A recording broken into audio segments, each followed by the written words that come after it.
Bismillahirrahmanirrahim. Today we have discussed about bone of lower limb. There are total 60 bones of lower limb, and if we add to hip bone, then it becomes 62 bones. 62 bones including lower limb including pelvic girdle, and 64 bones for upper limb including shoulder girdle. 126 bones for pendicular skeleton, and 80 bones for axial skeleton. 80 plus 124, 26 is equal to 206. Now we will talk about bones of lower limb, starting from the very beginning, hip bone.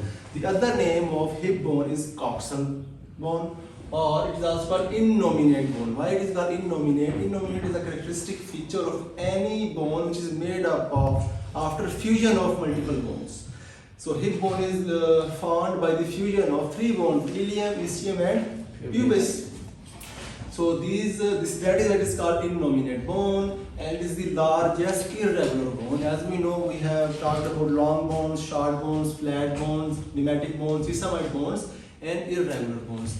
Vertebrae are our irregular bones, but most or even largest, longest irregular bone is our hip bone. You can see over here, and you can see over here also.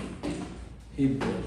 So, okay, it is made up of fusion of ilium, ischium, and pubis, and the word ischium in loin and hip joint pelvic. The ischium and pubis, they are separating from each other with the help of a foramen called obturator. Obturator foramen divides ischium and pubis. And these three bones, they join together at one certain place that is called acetabulum. It is a Greek word meaning vinegar cup, a hollow shaped, cup shaped structure present which makes a joint with the head of the femur called hip joint, a synovial ball and socket joint. So it is also called socket or acetabulum. Greek word vinegar cup, made by the ilium, ischium, and pubis bone. Now we will talk about in detail about ilium. We must talk about iliac tubercle first of all. This is iliac crust, the latermost part of the ilium, because this is, you can see, iliac tubercle. And the level of the iliac tubercle is L5. The highest point of the ilium is L4. Here we have supercrystal plane. We will talk about that in detail. So first of all, iliac tubercle, we have talked about most lateral part of the ilium bone. Level is lumbar vertebra number 5. Then we have talked about anterior superior iliac spine, anterior inferior iliac spine, posterior superior iliac spine, and posterior inferior iliac spine. If we talk about the level of these typical positions of the ilium, anterior superior iliac spine is present at the level of S1, which is also called sacral promontory. You can see over here, this is anterior, okay, you can see this is anterior superior iliac spine, this is anterior inferior iliac spine, anterior superior iliac spine, anterior inferior iliac spine. Then come back at the posterior side, this is posterior superior iliac spine, and this one is posterior inferior iliac spine. The level of anterior superior iliac spine is S1. The level of anterior inferior iliac spine, that is at the upper angle of the acetabulum, superior part. When we talk about posterior superior, level is S2. Posterior inferior S3. There is no rocket science regarding that. If we talk about, okay, posterior inferior, posterior superior iliac spine also used for the bone marrow biopsy for anemia and leukemia also. Okay, now there are 4 borders, 3 surfaces, and 2 ends of the ilium bone. 4 borders are superior border, inferior border, posterior border, and medial border. 3 surfaces are gluteal surface, iliosacral surface, and iliac fossa. You can see this is the iliac fossa, this is gluteal surface, and the middle side one is iliosacral surface. And there are 2 ends, body and the wings. If we talk about the plane called superior crystal, superior crystal line, line between highest point of the iliac crust over here at the level of L5, you can see over here, sorry, not L5, L4, because the lateral tubercle at the level of L5. The highest point is L4. So if we make a line called supercrystal line from a transverse line, a horizontal line, joining these highest point together, they will come at the level of L4. This is very important if we give a lumbar puncture to someone, because we give lumbar puncture between L3 to L4 or L2 to L3. So just make a line, imaginary line between two highest points, and then just palpate, and after the palpation of the spine of the lumbar vertebra 4, just superiorly you are in a place between L3 and L4 lumbar vertebra. You are ready to have a lumbar puncture for anesthesia or to take the sample of CSF. And yes, we can do bone marrow. We have talked about it from the iliac crest, also for anemia and leukemias. Then we have talked about ischium. This is the most inferior and posterior part of the hip bone, and this is the most important structure is iliac ischial tuberosity. You can see over here. This is ischial tuberosity, very much important for the sitting purpose, for the yoga purpose. And you can see over here, this is also called sits bone because it is very helpful in the yoga. And these are the pair of sitting bone. And if you sit somewhere for a long time, it is called, clinical thing is beaver's bottom. The ischial tuberosity will bursa, develop of inflammation due to long sitting somewhere at a very hard surface, bursitis. It is called beaver's bottom. And then we have talked about some attachment of this ischial tuberosity with the hamstring muscle, semitendinous, semimembranous. Then there is a other structure called ischial spine that is very important because we can palpate it through the vagina. And the present location of this ischial spine is 4 o'clock or 8 o'clock. The function of the iliac spine is just standing up, leg mobility, lifting and balance. This is very palpable part of the ischium. Then we have talked about pubic bone. This is present at the anterior and inferior part of the hip bone. There is a joint between two pubic bones called pubic symphysis. What is symphysis? Just joining of two bones together, making an immobile joint. One is pubic symphysis, another is symphysis menti. Two halves of the mandible they fuse together at the age of 2 years of age, and they fuse together, and there will be faint median eminence at this level. This is called symphysis menti. This is immobile joint, but this pubic symphysis joint is immobile, but in parturition or delivery it may show some movement also. This is an exception. So that was about is pubic symphysis. Then there is no fun in telling, we have pubic arch also below the pubic symphysis. Then there are three parts of the pubic bone: body, superior ramus and inferior ramus. Now we talked about acetabulum. The Greek word meanings are vinegar cup, made up of ilium, ischium and pubis fusion. Then we have talked about femur bone, that is the most longest and strongest bone of body or lower limb, and it is having upper end. Most important, we talked about fovea capitis. What is fovea? Small pit at the head of any long bone. So this fovea capitis is present at the head of femur. If you can see, this is the fovea capitis for the attachment of the ligament teres. Then okay, after that we have talked about the femur. Is a Latin word meaning is thigh, meanings are thigh. There are two angles, inclination and declination. Inclination angle, it is present between the shaft of the femur and neck of the femur. By birth it is 150 degree, but after birth it becomes 125 due to bone growth. And if this angle decreases, this is called coxa vara. If angle of inclination increases, this is called coxa valga. This is two clinical features. Angle of declination of or torsion of the femur, angle between the neck and head of the femur. In male it is between 7 to 12 degree, but in female it is 12 to 18 degree. Then we have talked about greater trochanter, lesser trochanter. Greater trochanter gives attachment to the 7 type of muscles. The mnemonic is G4PO2. P for piriformis muscle, G for gluteus medius, gluteus minimus also having attachment with the two gemellus, and there are two obturator externus and there is one obturator externus and one obturator internus. These 7 muscles having attachment with the greater tubercle of the femur. Then lesser tubercle of the femur having attachment with the iliopsoas muscle, the muscles required for the flexion at the hip joint.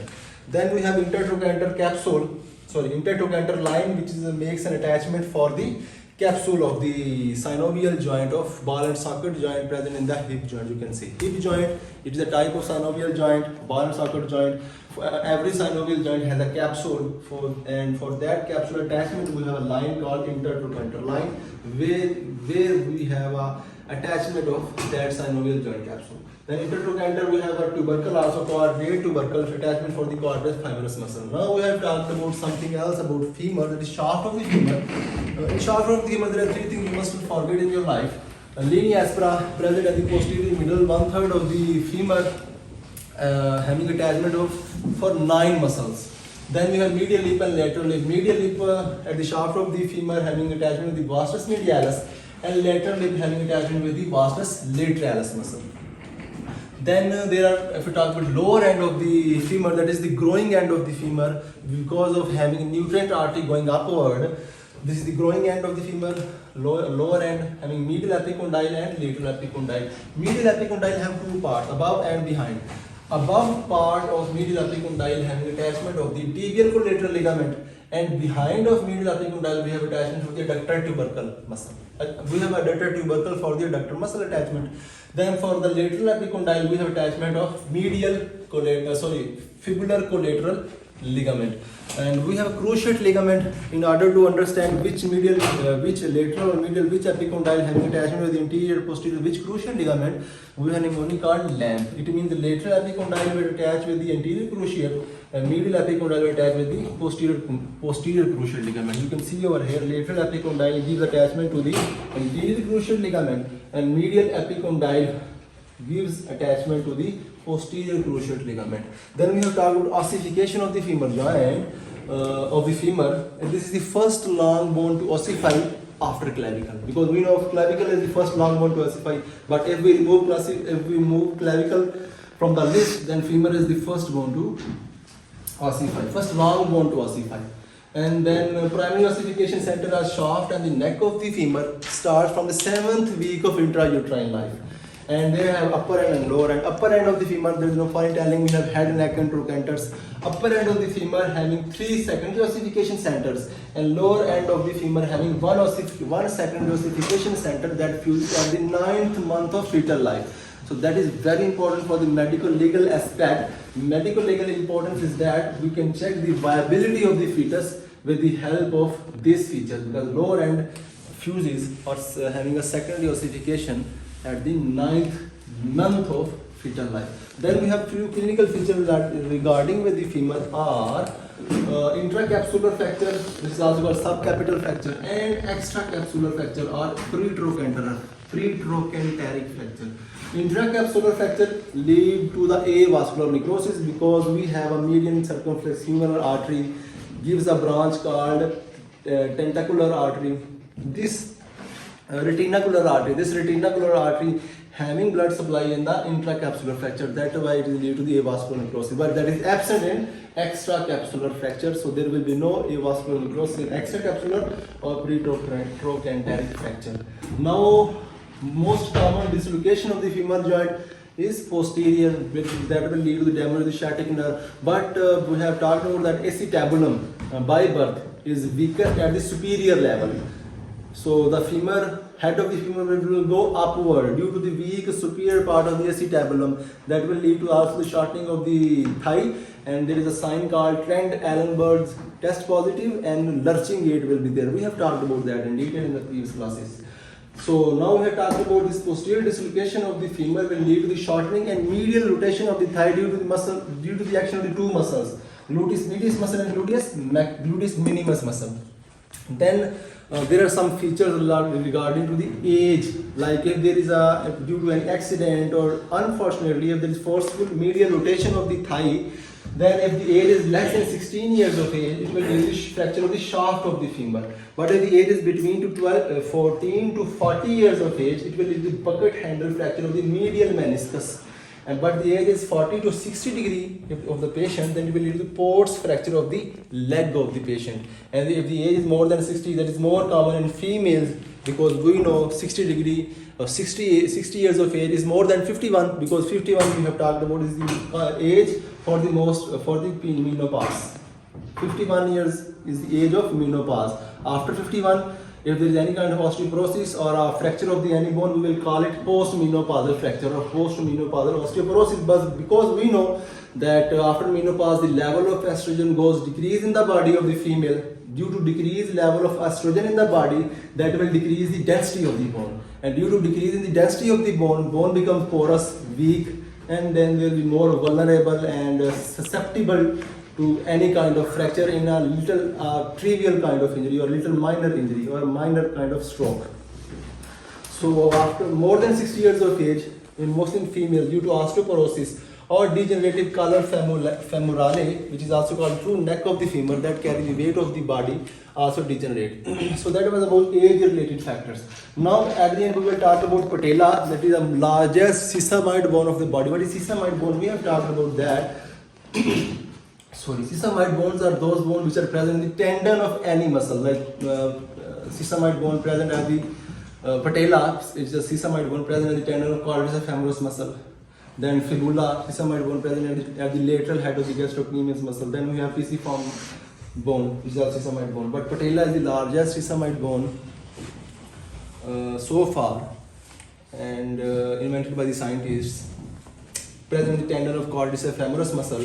It are having apex and base. Apex is present downward, and base of the patella is present upward. Okay. Then most common tendency of the patella dislocation at the anterior aspect. But due to three factors, this dislocation being prevented. First of all, is articular factor, muscular factor, and fascia factor. Articular factor is that the lateral side of the patella is more deeply attached with the femur joint, femur bone. That is why it is not having a tendency to dislocate anteriorly. Second factor is muscular factor, that vastus medialis and vastus medialis only. Vastus medialis attaches with the medial aspect of the patella that restrict its dislocation into anterior side. And third factor is fascia. Fascia of the vastus medialis and vastus lateralis muscle, they from the medial and from the lateral side, they try to hold the patella at its location, don't allow the patella to dislocate anteriorly. Then due to dislocation, mostly it happens, lateral dislocation of the patella due to upward and lateral pull of the quadriceps femoris muscle. If there is a direct blow to the patella, it will lead to the fracture of the patella into two or more than two pieces of patella. But if there is a forceful contraction of the quadriceps femoris muscle, it will lead to the transverse fracture of the patella bone. Then if, as we know, sesamoid bone is a bone present in the tendon of any muscle, so it is absent of periosteum. As we know, periosteum is an osteogenic in nature, but due to absence of periosteum of the patella bone, if the fracture of the patella bone, there will be no union at all, because you can see if it is a divide of periosteum because of a sesamoid bone, if the fracture, then there will be no bony union, because for bony union we must have osteogenic character, which is periosteum, and which is absent in any sesamoid bone, and patella is the largest sesamoid bone in our body. Then we have talked about tibia. The upper end of the tibia is most common target for the acute osteomyelitis. And if we talk about, it is a medial bone of the leg, it is having medial epicondyle, lateral epicondyle. Medial epicondyle having a groove for the semimembranous muscle, and lateral epicondyle having a tubercle called Gandy's tubercle, which for the iliotibial tract. And then we have talked about tibial tuberosity, which is present at the anterior superior part of the tibia, smooth part superiorly, which is required for the attachment of the patellar ligament. Then we talk about few surfaces, the medial surface of the patella. Now we are talking about tibia. Medial surface of the medial and lateral. The medial surface of the tibia, it is also called interosseous surface, interosseous membrane attachment, and lateral surface. Medial surface is towards like this now. The medial surface is not interosseous. Lateral surface should be interosseous. See, because this is a medial bone, and fibula bone is at this lateral side. So it's lateral surface of the tibia, which is also called interosseous surface, having a connection with interosseous membrane. The medial surface of the patella is here, then having attachment for some muscles like gracilis muscles or sartorius muscles or semitendinous muscles called SGS muscles. Sartorius, gracilis, and semitendinous. Then after that we have talked about medial malleolus of the tibia. Medial malleolus is present a little bit higher than the lateral malleolus, and it is having apex and groove. Apex of the medial malleolus having attachment with the deltoid ligament of the ankle joint, and groove of the medial malleolus of the tibia having attachment with the tibialis posterior tendon attachment. And this is the medial part of the medial malleolus having attachment with the flexor retinaculum, and flexor retinaculum, below the flexor retinaculum we have few structures are going on from medial to lateral side. The mnemonic is doctors are not hunters. T for doctor, T for D, T for tibialis posterior muscle, D for doctor, D for flexor digitorum longus muscle, A for R, A for posterior tibialis artery, N for knot, N for tibial nerve, H for hunter, H for flexor hallucis longus. And as we know, if there is a fracture to the tibia, the most weaker part of the tibia is upper 2/3 and lower 1/3. Upper 2/3 and lower 1/3 you can see over here. Upper 2/3 you can see if I divide a tibia into three parts, one and do like this. This is the upper 2/3 and lower 1/3 is the most weakest part of the tibia and having the less blood supply. Then if there is any kind of blow to this bone, most commonly side for fracture, that is more upper 2/3 and lower 1/3, and this is the most common. Yes, if there is any kind of dislocation of the tibia at the talus, you can see over here from the talus, because tibia makes a joint with the talus, right, called ankle joint.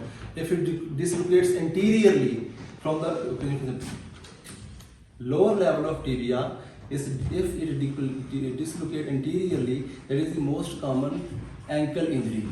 Most common ankle injury due to dislocation of the lower tibia anteriorly. Now at the end we will talk about something about fibula. This is the lateral bone of our leg. If we talk about the neck of the fibula, medial side contains the anterior tibialis artery and lateral side contains the common peroneal nerve. The styloid process of the fibula having attachment with the bicep femoris muscle with the neck of the fibula. Okay, if we talk about the ossification, starts from the 1 to 2 months of age and ends at 18 years of age, and there is exception that the epiphyseal ossification starts and begins firstly from the fibula also, because some for rest of the bones the fusion of epiphyses and diaphyses happens at the last time, but this is reverse, or you can say opposite for the fibula. Now this is the ideal bone for bone grafting. Shaft of the fibula and medial aspect of the tibia, this is the bone for grafting we are using nowadays, because fibula has nothing to do with the weight of the body. It don't play any role in bearing the weight of the body. It's just having a role in stabilizing the ankle joint, because we know we have a lateral malleolus which is the part of fibula makes an ankle joint. So now we'll talk about foot bones. We know there are 7 tarsal bones, there are 5 metatarsals and 14 phalanges. If we talk about first tarsal bone, okay, calcaneum, which is also called heel bone, and it transmits the weight of the body on standing position. The calcaneus bone transmits the weight of the body talus towards the ground. And as we know, okay, before calcaneus, tarsal bones have 3 rows: proximal rows, middle row, and distal row. Proximal row of the talus of these tarsal bones are talus and calcaneum. The middle row of the tarsal bones are navicular. The distal row contains 3 cuneiforms: intermediate, median and lateral, and cuboid bone. If we talk about calcaneum or heel bone, this is the first bone to ossify in our foot, and it is having 6 surfaces: anterior, posterior, superior, inferior, medial, and lateral. Anterior surface has an attachment with the cuboidal bone, and superior surface having attachment with the talus bone. And if there is a fall from height, the most commonly fractured bone is calcaneum.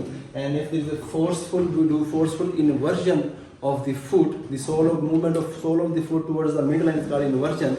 A forceful inversion will lead to the supralateral fracture of the calcaneum. Supralateral part of the calcaneum is called sustentacular tali. So that will lead to the injury to that muscle. And there is a spur called calcaneal spur that happens due to increased stress of the foot. Due to increased stress of the foot, the plantaris fascia becomes irritated. that will start a vicious cycle that will end up into formation of a spur called calcaneal spur.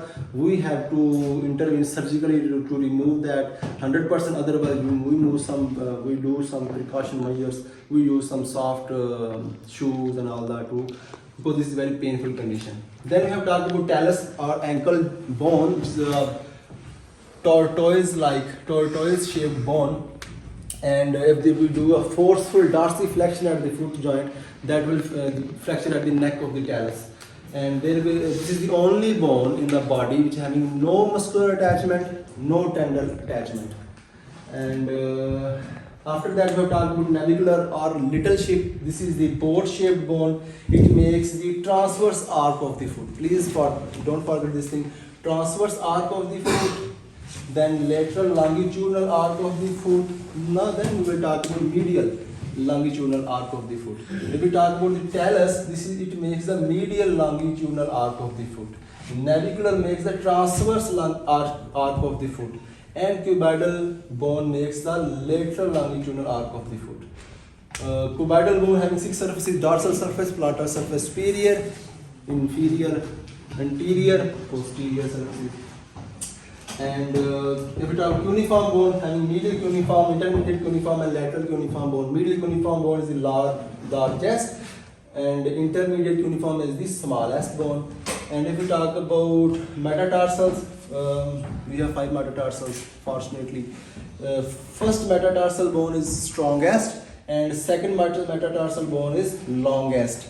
And if we talk about the fracture of the second, third, and fourth metatarsal bone, it is called soldier or policeman fracture. No, it is called march fracture, which happens in soldiers and policemen. Then we have Jones fracture at the fifth metatarsal bone. Then at the end, if there is any kind of ill-fitting shoes leading to the irritation to the adventitium bursitis, that will affect our tendocalcaneum or Achilles tendon. That is the strongest tendon of the body and most readily tearing or being strained by weight of the body moving or running. So do you have any question? Let me know.